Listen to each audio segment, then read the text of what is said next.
So, Mr. Diskaya, you are cited in contempt of this committee. Diskaya, niloko ang Senado, nilapastangan din ang taong bayan.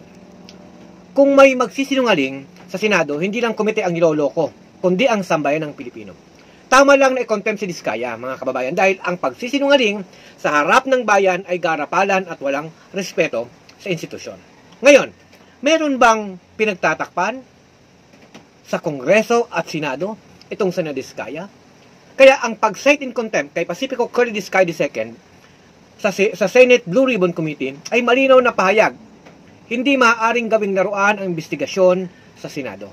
Sa oras na may magsinungaling o magtago ng katotohanan, hindi lamang ang komite ang niloloko, kundi ang taong bayan na may karapatang malaman ang totoo.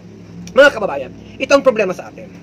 Meron pong nangyayaring pagtatago dyan po sa Senado, at maging dyan sa Kongreso.